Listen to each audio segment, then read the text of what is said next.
자, 들어가겠습니다. 인문과정. 한 두 타임 끝났는데 강의는 들만 하세요? 이렇게 좀 재밌게 좀 했으면 좋겠어요. 제 강의 스타일이 약간 좀 편법을 좀 이용하기도 하고, 암기법을 또 이용하기도 하거든요. 그죠?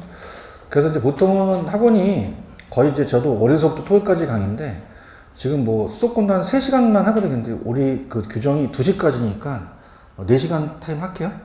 근데 이제 중요한 게 이제 2시까지는 너무 또 꽉 차니까 1시 50분 정도 끝내려고 합니다. 그죠? 인정하시고. 왜냐면 이게 좀 그래요. 처음에는 이제 조금 3시간만 하면 딱 좋긴 한데, 여기 이제 1, 2월 달 가면은 이제 2시까지 가거든요. 그죠? 그러니까 아예 그냥 좀 힘들더라도 좀 참으세요. 아시겠죠? 그죠?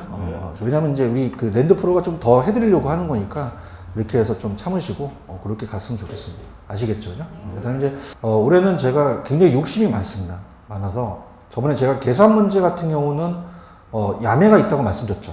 그죠? 이런 거라든지 기대를 많이 하셔도 좋아요. 저 나름대로 이제 무기가 많거든요. 그죠? 그러니까 하여튼 그렇게 하셔서 열심히 하시기 바랍니다. 믿으시겠죠? 네. 화이팅! 화이팅! 그래서, 그냥, 어떻습니까? 많은 걸 지금 연구하고 있어요. 그죠? 미치겠어요. 그래서 이 야매 연구가 가장 어렵거든요. 그죠? 그러니까 논문 쓰는 것보다 더 힘들어요. 야매가. 그죠? 그래서 지금도 보시는데, 지금 어디 할 차례죠? 주택에 분류할 차례죠? 22페이지 할 차례죠? 22페이지. 여기는 별표를 2개 친 게 뭐냐면, 매년 출제되는 부분은 아니에요. 아닌데, 가끔 가다가 이제 출제가 되는데, 중요한 건 뭐냐면, 학교론에 나오는 부분은 딱 정해졌어요. 자, 따라해보세요. 단독주택, 공동주택, 이걸 바꿔냅니다. 이 두 가지를 바꿔내고, 그 다음에 이제 기본소가 아니다 보니까, 지금, 자, 따보세요. 543.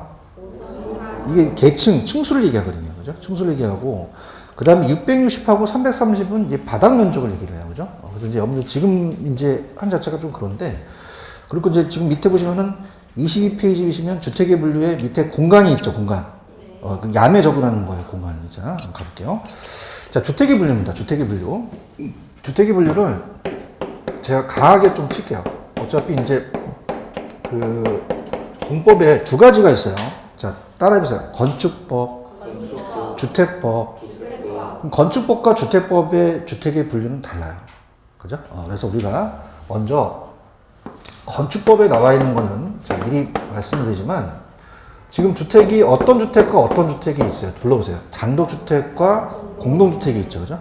그래서 우리 시험 문제가 나왔던 게 단독주택과 공동주택을 바꿔서 나온 적이 있었거든요. 그죠? 그래서 이걸 이제 암기를 하시는데 자, 지금 일단 여러분이 공동주택은 아파트는 공동주택이 되잖아요. 그죠? 아파트고, 연립주택 들어보셨죠? 연립. 다세대라는 얘기 들어보셨나요? 다세대. 다세대가 있고, 그 다음에 나중에 이제 공법 교수님이 가르쳐 드리겠지만, 기숙사라는 거 여기도 들어가거든요. 기숙사가 들어가고요. 그 다음에 단독주택은 당연히, 단독은 단독이겠죠. 그죠? 단독주택이 있고요. 그 다음에 우리가 다가구가 있고, 그 다음에 다중주택이 있고요. 그 다음에 이제 따보세요. 공간이라고 들어보셨죠? 그죠? 뭐 도지사나 이런 분들이 사시는 그런 것도 공간입니다.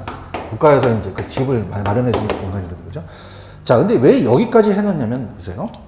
우리 시험 문제는 오지선다라고 알고 계시죠? 그래서 지금 여기까지가, 자, 따라해보세요. 건축법이고, 주택법은 2가지가 안 들어가요. 주택법은 어떻게 안 들어가냐면 공간과 기숙사가 안 들어가는 게 주택법이거든요. 그러면 주택법하고 건축법이 같습니까? 다릅니까? 달라요. 그죠? 다시 할게. 자, 건축법은 그냥이야 이 2가지가 들어가는데 얘는 안 들어간다는 얘기죠. 이해하셨죠? 그죠? 근데 왜 이걸 왜 제가 굳이 하냐면 우리 시험 문제가 오지선다잖아요. 대답해봐요. 몇 지선다요? 5개가 나오잖아요. 그죠? 그래서 이 4가지를 주어져서 얘가 아닌 걸 나왔단 말이에요. 그럼 시험 문제, 다가구는 공동입니까? 단독입니까? 그럼 얘네들을 암기하기 위해서 제가 여기까지 지금 한 거거든요. 그죠? 그래서 어떻게 하냐면, 지금 갑이라는 애가 연세대에 가장 들어가고 싶어갖고, 꿈이 연세대에 들어가는 게 꿈이에요. 매번 토요일마다 그 기숙사를 바라봐요. 그래서 따보세요. 연세대 기숙사. one more time. 연세대 기숙사. 연세대 기숙사. 이거 암기할 수 있겠어요? 자, 그럼 요거 4가지는 무슨 주택에 들어간다? 공동에 들어가는 거예요. 아시겠습니까? 다시 할게. 아씨, 안 먹히네. 기숙사가 없어갖고. 자, 답변. 아, 연세대 기숙사. 아가 뭐예요? 연이. 세대가. 기숙사 있죠? 그럼 네 가지는 단독이다, 공동이다? 공동이고, 나머지가 단독이 되겠죠. 암기할 수 있겠습니까? 그래서 제가 굳이 여기까지 놓은 거는 오지선다로 나왔기 때문에 그래요. 그 다음에 아직은 공법은 안 들어갔지만, 공간과 기숙사는 주택법에 들어갑니까? 안 들어갑니까? 안 들어가요. 그죠? 그래서 이거 어떻게 한 게 아니면, 내가 어떻게 주택을 딱 보러 갔는데, 공기가 잘 안 통해요. 그죠? 답변. 주택은 공기가 안 통한다. 그 공기가 주택법에서는 안 들어가는 거죠. 아시겠습니까? 이렇게 보시고, 그 다음에 이제 들어가볼게요. 자, 밑에 보시면, 따라해봐요. 543. 지금 보고 있어요? 그러면 자, 아파트는 5개층 이상이에요. 몇 개층 이상이다? 5개층 이상. 그럼 5개층 이상 나왔다? 무조건 아파트 찍으셔야 돼요. 얘는 면적이 없어요. 5개층 이상. 다시 할게. 5개층 이상 나오면 무조건 누구라고? 아파트. 답변. 5개층 이상은 무조건 누구? 아파트. 면적이 안 들어가는 거죠. 그렇죠? 자, 근데 단독보다는 공동이 더 주택의 층수가 높겠죠? 그래서 얘네들은, 자, 따라합니다. 3계층 이하. 3계층 이하고요. 얘네는 따라합니다. 4계층 이하. 4계층 이하죠. 4계층 이하고. 그다음 면적이 다 660이에요. 660인데 다중만 330제곱미터가 되거든요. 그죠? 그래서 되고요. 얘만 초과하고 다 이하거든요. 그죠? 그러면 밑에 지금 여러분들 공간 하나 보고 계시죠? 자, 그럼 거기다 필기해 보세요. 자, 아까 따보세요. 아, 연세대 기숙사. 아파트는 5계층 이상이죠? 그럼 자, 밑에다가 필기 한번 해보세요. 필기해 보시면은 얘가 연세대를 갔어요. 그래서 자, 따보세요. 연세 가다. 어머 타임 연세 가다. 자, 갑니다. 그럼 이렇게 갈게요. 자, 아까 연립주택하고 자, 다세대는요. 다세대는 아까 몇 개층 이하라고 그랬죠? 4계층 이하라고 그랬었어요. 그런가요? 그 다음에 다가구하고 다중은 몇 개층 이하라고 그랬죠? 3계층 이하라고 그랬죠. 그렇죠? 그래서 여기에서 충수가 작아진다는 거죠. 3계층 이하. 그 다음에 자, 따라보세요. 660 있죠, 그죠? 초가면은 연립이고 다 이하예요. 이하인데 자, 다중만 330이 됩니다. 다중만. 자, 그러면 갈게요. 자, 따라보세요. 연세 가다. 그럼 연세까지는 몇 개층? 4계층. 대답 좀 해주세요. 얘랑 얘는 몇 개층? 3계층. 연세까지가 4계층이고 가다가 3계층이죠? 맞나요? 그 다음에 다중만 얼마예요? 다중만 330이죠. 다른 건 다 660이 되겠죠. 그죠? 그러면서 얘가 333이니까 얘가 다중은 333인데 660을 초과하면 뭐죠? 660을 초과하면 연립. 다 얘는 다 이하가 되겠죠. 그죠? 그렇죠? 다시 갈게. 지금 분위기 안 좋아. 자, 따보세요. 아, 연세대 기숙사. 무슨 주택? 공동주택. 맞아요. 5계층 이상 나온 건 무조건 누구? 아파트는 면적이 없죠. 따보세요. 연세 가다. 그러면 연세까지는 몇 계층? 4계층. 가다는 몇 계층? 3계층. 330은 누구만 330? 다중. 나머지 다 660. 화이팅. 초과면 뭐다? 연립. 나머지 다 이하라는 거죠. 그죠? 그럼 자, 볼게요. 자, 여기 보세요. 만약에 시험 문제 5계층 이상 나오면 무조건 뭐죠? 아파트입니다. 유일해요. 맞출 수 있겠어? 그 다음에 초과가 나오면 무조건 뭐다? 연립입니다. 그죠? 330 나오면 무조건 다중이 돼요. 얘는 유일하거든요. 다시 갈게. 5계층 이상은 누구? 아파트. 초과 나오면 연립. 330 나오면 다중이 되는 거죠. 할 수 있겠어? 그래서 다시 갈게. 단독과 공동을 나눌 때는 단독을 외우는 게 나아, 공동을 외우는 게 나아? 공동. 뭐라고? 아, 연세대 기숙사. 다시 한번. 이게 무슨 주택? 공동주택. 어떤 나온 것 같더니, 아, 연세대 기숙사만 암기하고 계시는 거예요. 뭐예요? 했더니, 아, 몰라요. 시는데. 그럼 아, 연세대 기숙사는 무슨 주택을 암기하신 거다? 공동이에요. 그죠? 아가? 세대 기숙사 암기하셨죠? 그렇죠? 그럼 단독과 공동을 묶어서 부를 수 있다는 거죠. 그 다음에 아까 주택은 공기가 없죠? 주택법상에 이 두 가지가 빠지고 건축법상에 얘기하는 거죠. 아시겠죠? 다시 할게요. 다시 연세가다. 연세가다. 연세까지는 몇 개층? 4개층. 가다는 3개층이 되는 거죠. 맞아요? 330 나오면 무조건 누구다? 다중. 초가 나오면 연립이 되는 거죠. 5개층 이상은 아파트가 되는 거죠. 아시겠습니까? 다시 할게요. 랜덤으로 할게요. 5개층 이상 나오면 무조건 아파트. 초가, 연립, 330. 이 세 가지를 암기를 하셔야 돼요. 아시겠습니까? 그래서 밑에 이 저자가 해놓으신 거 볼게요. 한 사람이 다 갖고 있으면 단독이거든요. 다중주택은 독립된 주거 형태가 아니고 학생, 직장인, 장기간 거주택은 참고하시고요. 330. 자, 아까 330 나오면 무조건 다중이었죠. 3층이니까 333 나오면 다중이다. 참고로 갈게요. 자, 층수가 더 높은 거. 아파트는 몇 개층? 연립주택은 4개층이잖아요. 아파트가 더 넓겠죠. 층수가 높죠. 맞아요. 그 다음에 따라서 연세. 자, 다 660은 맞죠? 초가면 뭐다? 연립. 이하면 다세대가 되겠죠. 그래서 면적이 더 넓은 거는 연립이 더 초가가 넓겠죠. 아시겠죠? 그죠? 자, 계속 반복할 수밖에 없어요. 저 보세요. 자, 공동은, 자, 나중에 이제 저 보십시오. 만약에 공법 시간에 공법 교수님이 공동주택은 뭐가 있어요? 그럼 뭘로 부르셔야 돼요? 아, 연세대 기숙사. 깜짝 놀라실 거예요. 그렇죠. 그럼 시험 문제, 다가구는 공동입니까? 아닙니까? 단독에 들어간다는 거죠. 아시겠죠? 자, 따보세요. 주택법에는 공기가 안 들어간다.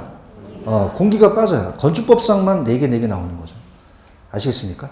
그래서 따보세요. 5개층 이상 나오면 누구죠? 유일해요. 5개층 이상의 아파트는 면적이 없습니다. 아시겠죠? 그죠? 요거. 지금 요거 적어 놓으셨어요? 나 이따 쉬는 시간에 확인할 거야. 알겠죠? 따라서 연세가다. 어머타임 연세가다. 연세까지는 몇 개층이죠? 가다는 몇 개층이에요? 3개층으로 암기할 수 있겠죠. 맞나요? 330인 유일하게 못 밖에 없어요. 다른 건 다 660인가요? 그럼 초가면 뭐죠? 연립이고 이하면 다세대가 되겠죠. 아시겠죠? 다시 할게. 컨닝하지 마. 5개층 이상. 초가. 연립. 330. 그죠? 그럼 맞춰보세요. 오늘 문제 4번이 맞나 보세요.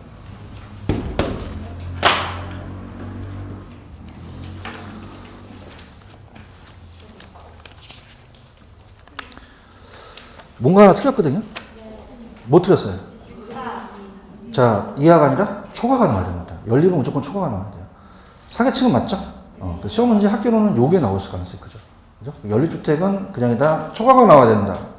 초과 나와야 되죠? 그 면적이 바닥 면적이거든요. 660 맞죠? 근데 이하가 나와야 된다, 초과가 나와야 된다. 4개층 이하가 맞는 거죠. 할 수 있겠어요?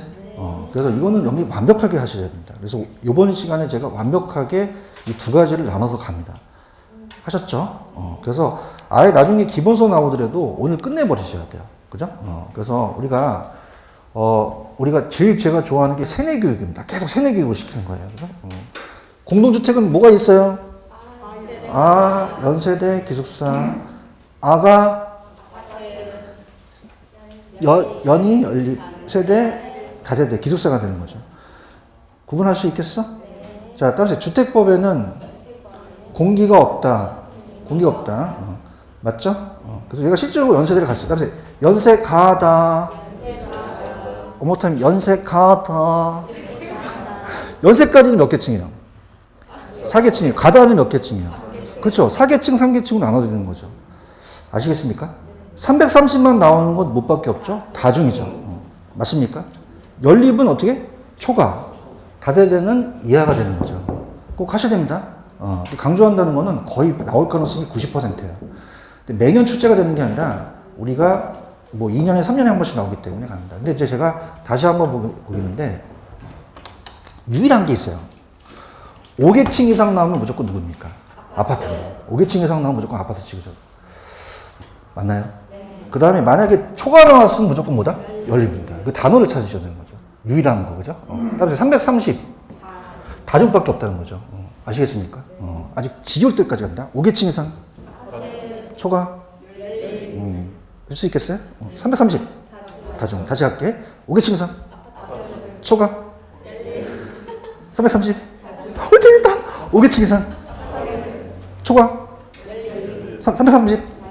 이 세 가지가 가장 유력하다는 얘기죠. 아시겠죠? 그러니까 참고적으로 감정평가사 시험 문제는 연립주택이 나왔고, 그 다음에 공인중개사 시험 문제는 다중주택이 나왔어요. 그죠? 그럼 여쭤볼게요. 연립은 뭘 찾으셔야 되죠? 초과라는 걸 찾으셔야 됩니다. 대답 좀 해주세요. 자, 박스에서 우리가 찾았거든요. 그죠? 다시 할게. 연립은 뭘 찾아야 돼? 초과. 다중은요? 330 찾는 거죠. 이해하셨죠? 그죠? 그렇게 스킬로 가셔야 됩니다. 이해 가셨어요? 그래서 이렇게 해서 하는데, 한 번 더 하면 짜증날 것 같아요. 여기서 끝낼게요. 아시겠죠? 그죠? 그래서 주택의 분류는 아예 여기서 완벽하게 해놓으세요. 이해하셨죠? 그죠? 그래서 이렇게 해서 하시기 바랍니다. 자, 23페이지는 좀 아쉬워요. 부동산의 특성은 100%라고 적으세요. 거기다가 100%. 좀 아쉽습니다. 이게 한 페이지로 구성됐다는 자체는 조금 아쉬운데, 아마 이 저자분이 입문 과정이다 보니까 이게 난이도가 높거든요. 그죠? 그러니까 아주 가볍게 좀 치셨는데, 하여튼 그냥 가볼게요. 자, 따라서 토지의 특성. 토지가 어떤 갖고 있는 특성이 있겠죠? 그렇죠? 그럼 여러분들이 생각하실 때 볼펜은 안 움직여요? 볼펜은 움직여요? 토지는요? 안 움직여요. 그렇죠? 따라서 부동성. 부동성은 이동하지 못한다는 거죠. 일단 필기를 하겠지만. 그렇죠? 자, 여러분들, 여러분이 갖고 계시는 볼펜은 생산할 수 있죠? 근데 토지는 생산할 수가 있어요? 생산할 수가 없어요? 그럼 양을 늘릴 수가 없다는 얘기죠. 그렇죠? 이걸 따라서 부증성이 있고, 여러분들 이 분필은요, 쓰면 없어지잖아요. 그럼 소모되지만 토지는 소모되지가 않는다는 거죠. 오래 가요. 그래서 연속성이라는 거죠. 지금 보고 계셔요? 그 다음에 이 칠판죽에는 자, 요거 똑같이 생겼으니까 가격도 비슷하겠죠? 근데 토지는 각각 똑같아요. 토지마다 달라요. 그 다음에 개별성이라는 게 있고, 인접성이라는 거 토지 옆에 토지가 인접되어 있다는 얘기예요. 아시겠습니까? 근데 이제 이렇게 쉽게 나오지는 않고, 그 파생되는 특징이 굉장히 어렵거든요. 그래서 이건 이제 잠깐만 제가 가볼게요. 토지는 두 가지예요. 토지의 특성을 합니다.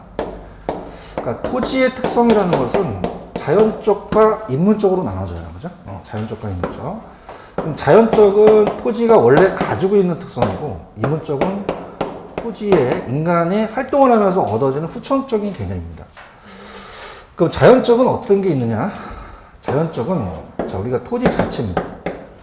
토지 자체의 특성이고, 자, 인문적은 토지에다가 인간이 활동을 하면서 얻어지는 특성인데, 자, 그러면 가볼게요. 지금 여러분들 거기 보시면 자연적과 인문적이라는 단어 있나요? 네. 찾으셨어요? 그럼 자, 이렇게 볼게요. 부동성이라는 게 있어요. 그래서 이제 잠시 들어보시면 물리적으로 안 됩니다. 물리적으로 자연적이라는 얘기는 물리적으로 불가능합니다. 이동할 수도 없고, 그 다음에 증가시킬 수 없다는 거죠. 물리적으로. 그러면은 부동성부터 간다면, 부동성이라는 것은 자, 토지는 움직여요? 안 움직여요? 그러면 움직이지 않는다는 얘기죠. 그래서 부동성이라는 말을 써요. 그죠? 그래서 이제 물리적이라는 말을 쓰기 때문에, 자, 물리적인 위치가 고정되어 있다는 거죠. 물리적 위치가. 자, 그래서 안 바뀐다는 얘기예요. 그런데, 자, 우리가 거기 보시면은 토지의 인문적 특성이, 자, 갑니다. 3번에 가시면, 자, 따라해 보세요. 상대적 위치. 상대적 위치라는 찾으셨습니까? 그 상대적 위치가 변할 수도 있다는 거죠. 위치의 가변성이거든요. 위치의 가변성. 이게 무슨 말이냐? 자, 들어보세요. 이 토지라는 것은 만약에 29번지가 아파트면 30번지가 공원이 들어섰어요. 그럼 아파트의 가치가 올라갈 수도 있는 거죠? 근데 아파트에 대한 위치는 변함이 없잖아요. 그죠? 자, 우리가 강남이 고조선서부터 지금까지 그 위치가 바뀝니까? 물리적으로 안 바뀝니까? 안 바뀌죠. 강남이 가격이 올라갔다는 건 물리적인 위치가요? 그 상대적인 그 환경이 바뀌었다는 거죠. 아시겠습니까? 그래서 용어 정리가 위치의 가변성이라는 거는 자, 이따가 또 뒤에 나오니까 자, 절대적 위치는 안 변해요. 불변입니다. 그래서 불변이어서 부동성 때문에 그래요. 부동성 때문에. 그러니까 절대적 위치는 안 바뀌는데 상대적 위치가 바뀔 수 있다는 거죠. 상대적 위치는 가변적이다. 가변적이어서 언제든지 바뀔 수 있어요. 그래서 위치의 가변성이라고 얘기합니다. 그래서 이걸 물리적 위치라고 하고 얘를 상대적 위치라고 하는데 경제적입니다. 그럼 여러분들 이 물리적인 위치가 더 중요할까요? 상대적 위치가 더 중요할까요? 상대적 위치가 변하면서 가치가 또 바뀔 수 있다는 거죠. 그런가요? 그럼 상대적 위치는 안 변한다, 변할 수도 있다. 변할 수도 있다는 게 이문적인 특성이라는 거죠. 지금 보기 계시죠?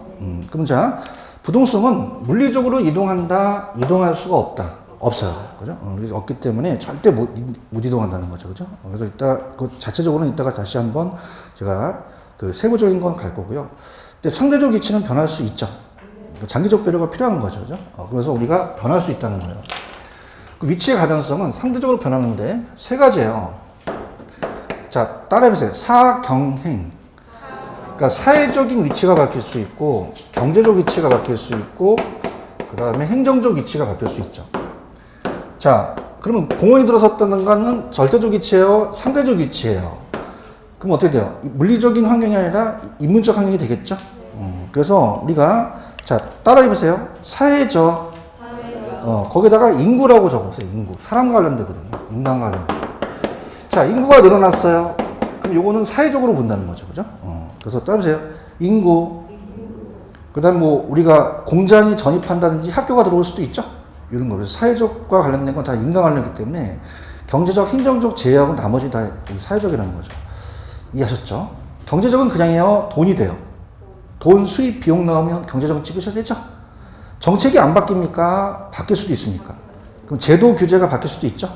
제도. 그래서 행정적은 이제, 자, 이거는 뭐 돈과 수익과 뭐 비용에 관한 거고, 행정적은 어떤 정책을 쓴다든가 아니면 뭐 규제, 뭐 이런 것들, 시책, 이런 게 되겠죠. 자, 따라서 사경행. 절대적 위치가 바뀌었어요. 이건 상대적 위치가 바뀌었어요. 그건 변할 수 있다는 얘기죠. 그래서 넘겨보세요. 넘기시면은 미리 가보겠습니다.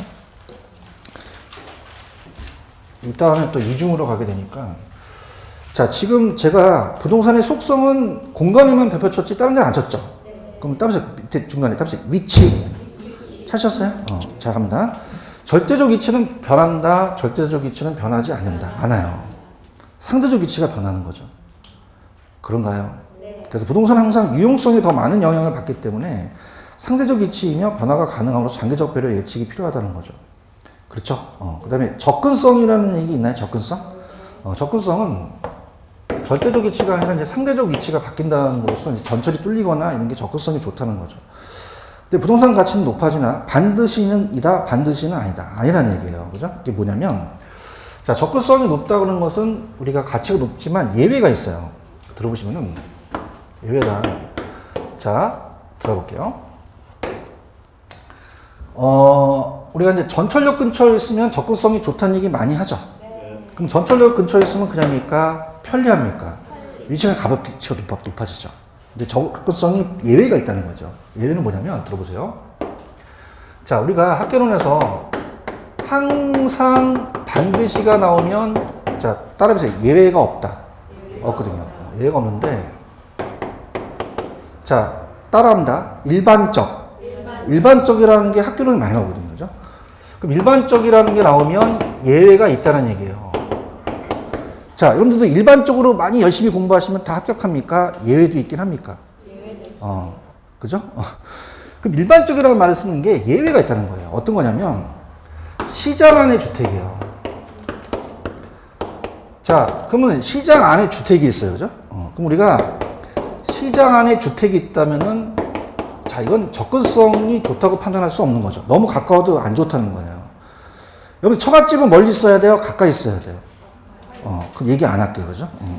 그러면 시장은 상업지가 있어도 주택은 주거지가 있어야 되거든요. 그죠? 근데 봐봐. 주택을 확 여니까 시장이야. 편리해? 그렇진 않잖아. 물 확 여니까 2,000원 그러는 거야. 그죠? 어머, 깜짝 놀라. 다시 또 물 딱 넣으니까 200원 깎아줄게. 그러는 거야. 웃지도 않아. 아이씨, 자. 그러면 이건 그냥요, 예외예요. 그래서, 자, 지금은 24페이지는 보고 있는 거예요? 그럼 접근성이 높을수록 가치가 높아진다? 반드시는 아니다. 반드시는 아니라는 거죠. 그런가요? 그럼 여러분들, 주거용은 그냥요, 쾌적성이 중요해요. 편리성이 중요한 거잖아요. 시장은 시끄러 죽지 했잖아. 그러면 상업용은 무슨 성이 중요하죠? 수익을 많이 올려야겠죠. 그렇죠? 그 다음에 공업용 같은 건 생산성이나 비용 절감이 있어야 되는 거죠. 그런가요? 그럼 시장 안의 주택은 접근성이 좋다고 판단할 수는 없다는 겁니다. 그러니까 용도에 맞게끔 가자는 거죠. 이해가셨죠? 여기서 키포인트는 뭐냐면 절대적 이치는 바뀐다, 불변이다. 상대적 이치가 바뀐다는 거죠. 평가사가 평가할 때는 절대적 이치가 중요해요, 상대적 이치가 중요해요. 상대적 이치에 따라서 가치가 바뀔 수도 있다는 거죠. 아시겠죠? 그걸 연결시켜 주시면 돼요. 근데 위치라는 그 속성은 거의 출제될 가능성이 좀 적거든요. 그래서 이렇게 말씀을 드렸고요. 그 다음에 전 페이지 가시면은, 자, 따라해 보세요. 부증성. 그런 단어가 있어요? 부증성은 뭐냐면, 생산할 수 없거나 증가시킬 수 없다는 얘기예요. 그래서 물리적 공급이 안 됩니다. 자, 여러분들, 이 칠판 중에는 한 개만 생산돼요. 여러 개 만들 수도 있어요. 물리적 양을 늘릴 수 있다는 거죠. 그런가요? 그래서 우리가 토지라는 것이 이 지구 땅이 늘어나지 않는다는 거예요. 이 면적 자체가 못 늘어난다는 거예요. 그렇죠? 그럼 물리적 공급이 안 된다는 겁니다. 증가시킬 수 없어요. 근데 자, 따라해봐요. 용도의 다양성. 이문적 특성이 있거든요. 그렇죠? 그러니까 용도의 다양성 때문에, 자, 용도의 다양성 때문에 물리적으로는 못 늘리지만은, 자, 그래서 나중에 이제 그냥 들어보세요. 나중에 기본서 나오면 물리적인 것은 아까 불가능하다고 얘기했죠. 그래서 물리적 공급은 안 돼요. 부정성 때문에. 그래서 지구 땅이 늘어나지 않잖아요. 그 면적이. 그렇죠? 근데 후보지 이행지 아까 배우셨잖아요. 그냥입니까? 용도 전환은 가능합니까? 그 안에서 용도가 전환될 수는 있다는 얘기예요. 그렇죠? 그래서 우리가 아까 배웠던 게 바다가 있고, 인지가 있고, 농지가 있다. 자, 농지가 택지가 있어요. 자, 절대적으로 부중성에 의해서 이 양은 늘어난다, 안 늘어난다? 안 늘어나요. 물리적 공급은 안 된다는 거죠. 그렇죠? 근데 그냥이다, 용도 전환은 가능하다. 그죠? 자, 우리가 지금 농지가 택지로 바뀌었어요. 그렇다고 해서 이 물리적 양이 늘어났어요? 안 늘어났어요? 부중성의 예외는 아니라는 거죠. 그러면 농지가 택지로 안 바뀐다, 바뀔 수도 있다. 바뀔 수 있죠. 그다음에 용도의 다양성. 다양성 때문에 전환이 가능하다는 얘기예요. 이해 갔나요? 그래서 나중에 이제 이문적 특성은 이제 어떤 게 나오냐면, 우리가 이제 보통 용도적은 가능하다는 거죠. 용도적은 가능하다. 그래서 우리가 경제적 공급은 가능하다는 얘기예요. 농지가 택지로 가면 가치가 높아질 수도 있죠. 이해하셨죠? 그죠? 다시 갑니다. 편하게 들어보세요. 부중성은 그냥요, 토지가 증가시킬 수 없어요. 없죠? 그럼 이건 그냥입니까? 토지 자체의 특성입니까? 토지 자체의 특성이에요. 그다음에 자연적 특성. 그죠? 그런가요? 그럼 절대 된다, 안 된다? 안 돼요. 물리적으로 양을 늘릴 수는 없는 거죠. 그런가요? 근데 용도가 그냥요, 다양해요. 그럼 인간이 만든 거잖아요. 그죠? 용도 전환은 가능하죠? 용도 다양성은 가능할 수 있다는 거죠. 아시겠습니까? 그 다음에, 자, 갑니다. 영속성이라는 말씀을 쓸 수 있어요. 그럼 영속성 때문에 물리적인 감가가 안 된다는 거죠. 자, 지구 땅이 줄어들어요? 안 줄어들어요? 안 줄어들죠. 그렇죠? 자, 이 분필은요, 쓰면 그냥입니까? 소모됩니까? 소모되고 없어지는데 토지는 소모되지 않는다는 얘기예요. 이해 가셨습니까? 그래서 우리가 물리적인 감가가 안 된다. 이렇게 좀 보시고, 토지마다 다 똑같아요? 개별성 때문에 달라요. 다르죠. 거기 보면 개별성이라는 단어가 있나요? 그래서 우리가 다 틀리기 때문에 토지는 물리적으로 대체할 수가 없어요. 그 다음에 또 토지 옆에 토지가 있기 때문에 또 인접성이라는 말이 또 있죠.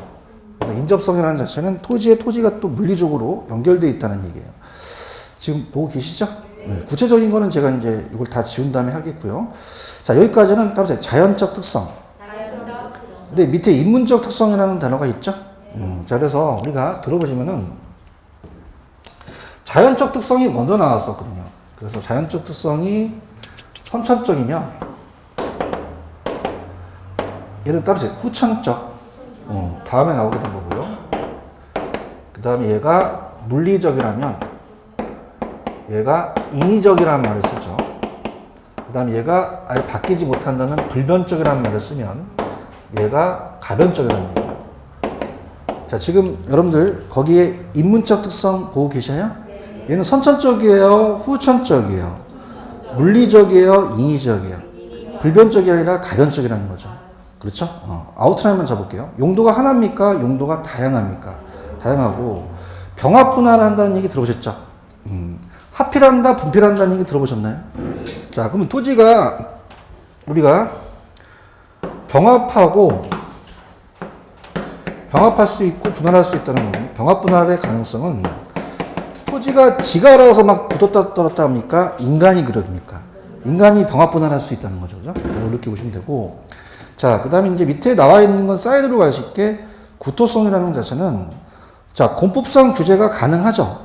토지란 땅은 개인의 땅이 전에 국가의 땅이기 때문에 법률적으로 또 규제가 가능해요. 지역마다 똑같아요? 달라요. 상업지역, 주거지역이 생긴 거는 인간이 만들어낸 거죠. 이해하셨습니까? 자, 따라서 고가성. 쌉니까? 우리 부동산은 비쌉니까? 그럼 어떻게 돼요? 무주택 서민들이 주택 구하기가 어렵죠? 유효소가 제한되어 있다, 뭐 그런 것들인데, 네, 그렇게 보시면 돼요. 아시겠습니까? 근데 이제 그거는 이제 끝나는 게 아니라, 이제 어떻습니까? 세부적으로 한번 들어가 볼게요. 자, 이제 좀 세부적으로 들어가서 그 파생되는 특징을 한번 보도록 하겠습니다. 그래서 이제 전반적인 건 아니어도 간단하게만 보세요. 자, 우리가 23페이지 가시면은 토지의 자연적 특성이 따라서 부동성 찾았죠, 그죠? 그래서 제가 이제 문제 하나는 이제 풀어드릴 텐데, 부동성은 뭐냐면, 여기 나와 있는 것만 제가 좀 해설을 하겠습니다. 우리가 다 하게 되면 좀 어렵기 때문에 부동성은 이동할 수가 없다는 얘기예요. 그래서 물리적 이동이 안 된다. 그래서 지리적 위치 고정성이라고 하고요. 지리적 위치의 고정성이라는 말을 쓰고요. 지리적 위치가 고정되어 있다. 그럼 여기 단어만 볼게요. 지역 간 지역별 국지라는 단어가 있나요? 자, 그래서 얘는 어떤 게 나오냐면 따라서 지역마다 다르다. One more time. 지역마다 다르다. 토지가 지역마다 똑같겠어요? 다 다르겠어요? 다르죠. 다르다. 이게 이런 게 이제 구성이 되는데, 들어보세요. 전국이 있으면요. 전국이 있으면, 자, 우리가 어떻습니까? 울산시하고 부산이, 부동산이 똑같습니까? 다릅니까? 달라요. 그죠? 그럼 어떻게 돼요? 자, 지금 모나이룰펜이 1,000원이에요. 그 전국이 다 1,000원일 수도 있죠. 대답해봐요. 그럼 이 모나이룰펜 같은 경우는 움직일 수도 있고 가격이 다 똑같다는 거죠. 그런데 부동산 토지는 못 움직여요. 지역적 격차가 발생할 수밖에 없죠. 자, 만약에 울산에서는 주택이 남아도는데 초과금인데 여긴 초과 수요예요. 그러면 본필 같은 거는 움직일 수 있지만은 토지는 움직인다, 안 움직인다? 안 움직여요. 따라서 지역마다 다르다. 그래서 따라서 지역 간, 지역별, 국지라는 단어가 있나요? 그래서 우리가 따라서 지역마다 다르다. 그래서 국지라는 말을 써요. 이따가 이제 우리가 국지화라는 말이 나오거든요. 그래서 지역마다 국지화. 국지성 포괄해진다는 건 지역마다 다르다는 거죠. 요 이해 가셨죠? 그래서 시험 문제가 지역 간 지역별 국지 나오면 무슨 성 찍으셔야 돼요? 부동성 찍으셔야 됩니다. 할 수 있겠죠, 그죠? 이렇게 잡으시고 그 다음에 이제 들어가 볼게요. 제 나름대로 묶어볼게요.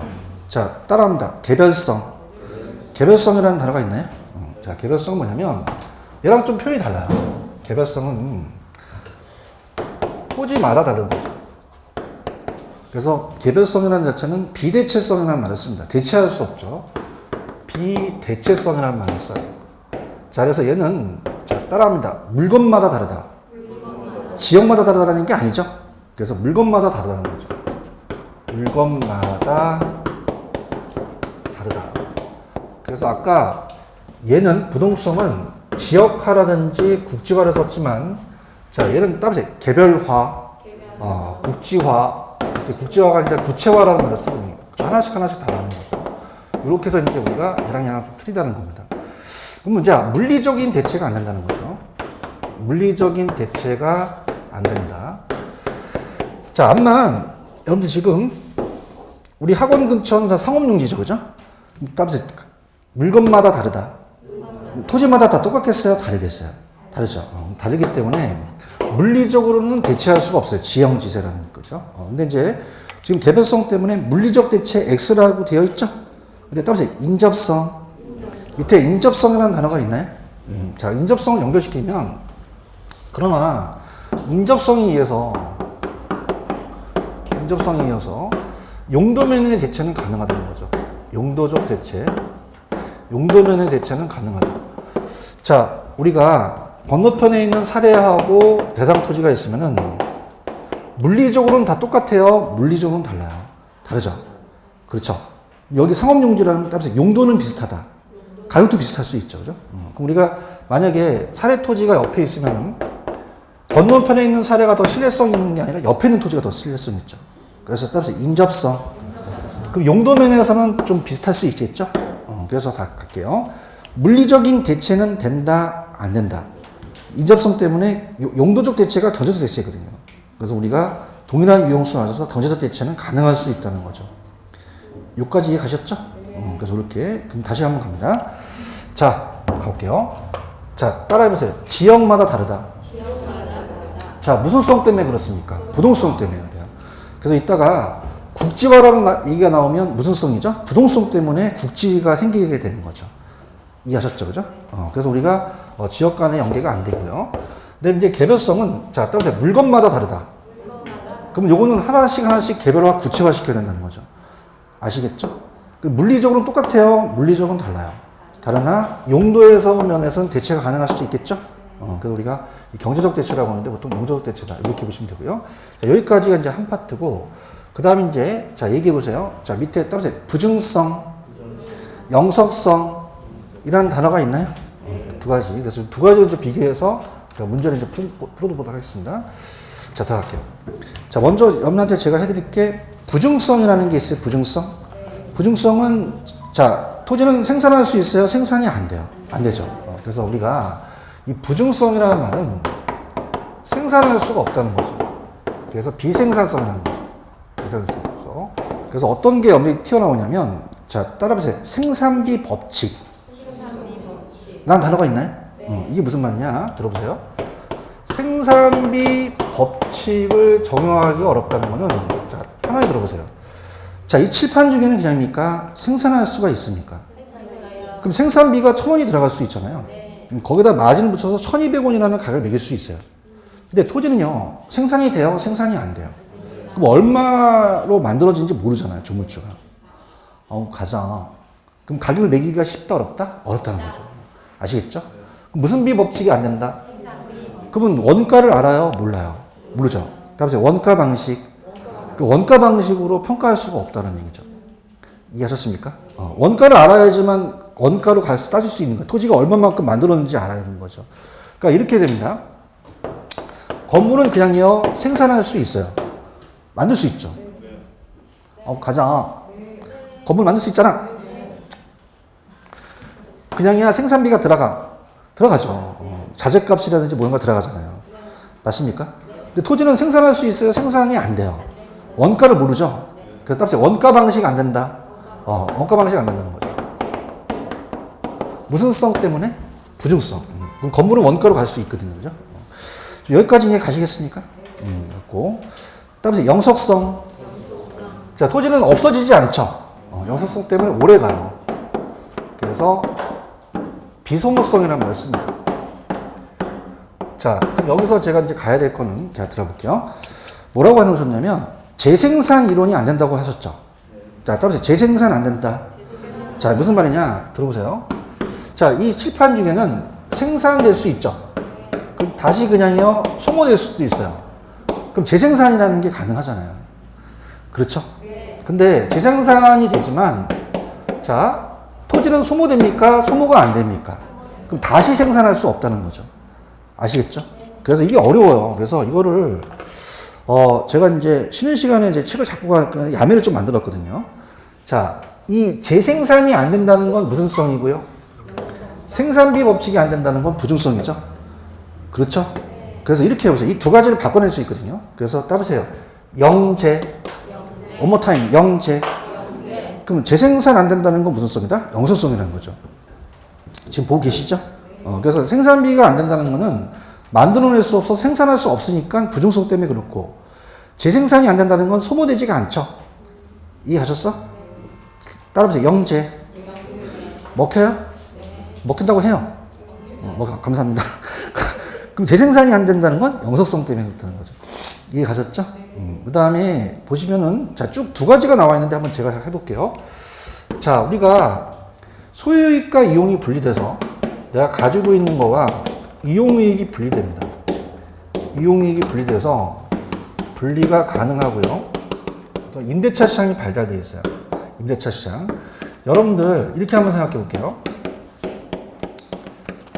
빵은 먹으면 없어지죠. 자, 빌려준다는 거는 남한테 빌려주면 다시 나한테 와야지만 빌려줄 수 있다는 얘기예요. 그렇죠? 빵은 그냥요, 소모돼요. 그럼 남을 빌려줄 수 없잖아요. 파리바게트에서 5,000원짜리 빵을 갖고 왔어요, 아침에. 잠깐 쉬는 시간에 화장실 가는데 옆에 사람 자꾸 빌려달라는 거야. 그럼 얼마 줄래 했더니 1시간에 1,000원 준다는 거야. 갔다 왔더니 다 있어? 다 드셨죠? 그러면 빌려준다는 건 그냥입니까? 소모되지 않아야 됩니까? 안 해야 되잖아요. 그렇죠? 그래서, 자, 자동차 같은 경우는 오래 가죠? 그냥입니까? 소모되지 않습니까? 렌트카 시장이라는 게 있고, 주택도 전세 시장이 있잖아요. 그렇죠? 근데 자동차, 주택, 토지 중에서 어떤 게 제일 오래 갑니까? 토지죠. 그래서 따라서 임대차 시장 발달. 그래서 소유이익과 이용이익이 분리될 수 있다는 얘기예요. 지금 보고 계시죠? 그 다음에 또 하나가 중요한 건데, 장기적 배려라는 걸 할 수 있거든요. 장기적 배려. 자, 장래를 또 봐야 돼요. 장래를. 우리가 여러분들 지금, 자, 인간의 수명이 계속 길어지고 있죠. 그럼 그냥이 돼요. 장래를 장기적 배려해 봐야겠죠?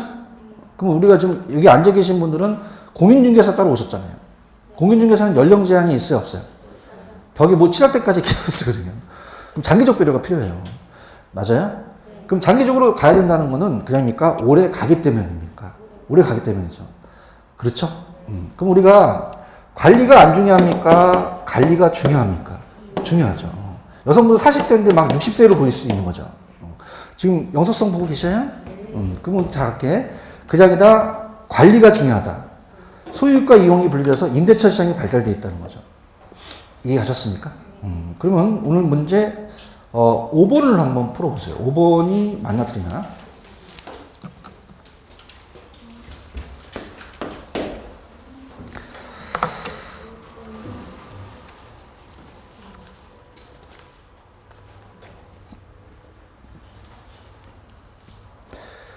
국지화라는 단어가 있나요? 자, 국지화는 따라서 지역마다 다르다. 그럼 국지화는 어떤 성이 들어가야 될까요? 부동성이죠. 이런 식으로 나온다는 거죠. 할 수 있겠죠, 그죠? 그래서 영속성보다는 무슨 성이 더 맞겠어요? 부동성이 더 맞겠죠. 그렇죠? 다시 갑니다. 23페이지 다시 한번 가볼게요. 자, 부동성은 그냥요, 이동할 수가 없어요. 그럼 따라서 지역마다 다르다.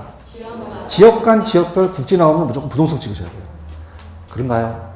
부중성은 그냥요, 증가시킬 수 없으니까 생산할 수 없죠? 그럼 생산비 법칙이 적용될까요? 그 원가 방식으로 평가할 수가 없겠죠. 그렇죠? 영속성은 소모돼요? 소모가 안 돼요? 무슨 생산이 안 돼요? 아까 영재라고 암기하시라 그랬죠? 소모가 안 되니까 재생산이 안 된다는 거죠. 자, 그 다음에 그냥요, 오래 가니까 관리를 잘해야 돼요. 소유과 이용이 분리돼서 나중에 임대차 시장에 발달되어 있다는 거죠. 개별성 때문에 물리적 대체가 된다, 안 된다.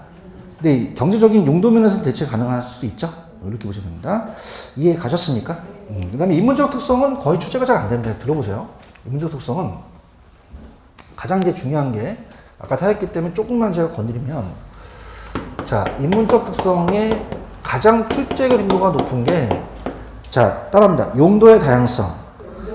찾았죠, 그죠? 가장 유력합니다. 용도의 다양성이. 그래서 용도의 다양성 위주로 가져오세요. 그래서 찍어드린다면 거기 보시면 최유효 이용이라는 단어가 있나요? 형광펜. 아, 이게 제일 중요한 거. 최유효 이용. 그래서 가장 좋은 것에 대한 채용을 판단하는 근거가 돼요. 판단 근거. 자, 여러분들, 우리가 보통 강남역 사거리는 보통 상업용지잖아요. 거기다가 공장 줘야 돼요? 상가 줘야 돼요? 가장 좋은 용도로 이용할 수 있다는 거죠. 무슨 말씀인지 아시죠? 그래서 최유효 이용. 뭐의 다양성 때문에? 용도의 다양성 때문에 가장 좋고 나쁨이 있기 때문에 가장 좋은 걸 써야 된다는 거죠. 채용 찾으셨어요? 여기 이제 중요한 거. 적지로는 그냥 들어보세요. 적지로는 잘 출제가 안 됩니다. 적지로는 그냥 들어보시면 나온 거기 때문에 하는데, 자, 주어진 부지가 있어요. 제가 여기 앞에다가 땅을 샀는데 어떤 용도로 이용하지? 자, 따라서 용도의 선정.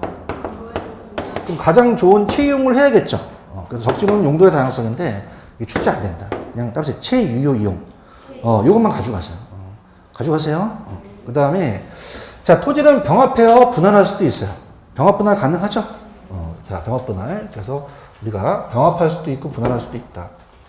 그래서 병합 분할의 가능성, 병합 분할의 가능성이죠.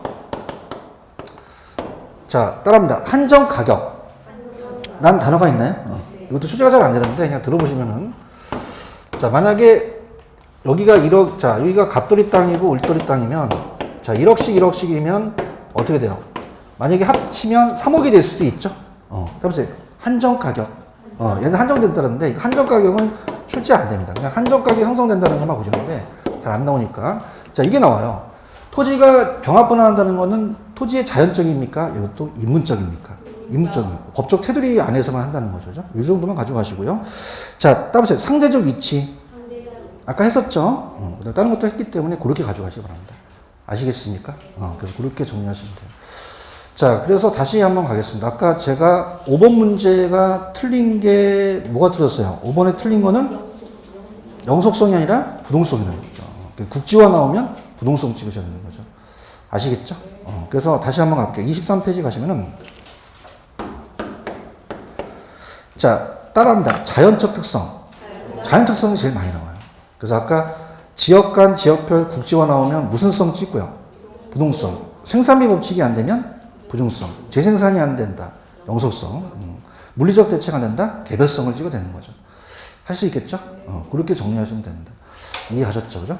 그래서 그 정도만 보시면, 인문과정에서는 좀 그 정도만 보세요. 어차피 이게 굉장히 어려운 거거든요. 그래서 이제 파생되는 특성이 있기 때문에 굉장히 좀 어렵기 때문에 나중에 제가 체크를 할 텐데 그렇게 가져가시고요. 자, 그러면 좌측에, 자, 요것만 다시 갈게요. 좌측에 주택의 분류라는 단어 있죠? 자, 그럼 다시 한번 갑니다. 딱 1분만 제가 갈게요. 자, 단독과 공동이 다르죠? 공동주택은 어떻게 암기하셨어요? 연세대 기숙사. 암기하셨어요? 다가구는 여기 안 들어가요? 그럼 다가구는 단독이죠? 할 수 있겠습니까? 자, 유일하게 딱 세 가지만 볼게요. 5계층 이상 나오면 아파트. 330 나오면 다중. 그죠? 그 다음에 초가 나오면 연립. 요게 가장 이렇게요. 아시겠죠? 그래서 유일하게 딱딱 그거 하나씩만 규정된 게 있기 때문에 그렇게 보시고. 자, 따라보세요. 연세 가다. 어머타임. 연세 가다. 연세까지는 몇 계층이었어요? 4계층. 가다는요? 3계층이었죠. 맞나요? 330이 다중이었죠? 자, 우리가 연세에서, 자, 초가 나오면 뭐죠? 연립. 그럼 이하는 다세대가 되겠죠. 할 수 있겠죠? 그렇게 연습을 하시면 됩니다. 되셨죠? 되셨고, 24페이지 가시면 제가, 아까 위치는 해드렸죠? 위치. 그래서 공간에 또 별표가 쳐 있죠? 나온다면 공간이 좀 나올 가능성이 좀 있을 것 같아요. 이 공간에 대한 거는 조금만 쉬었다가 갈게요.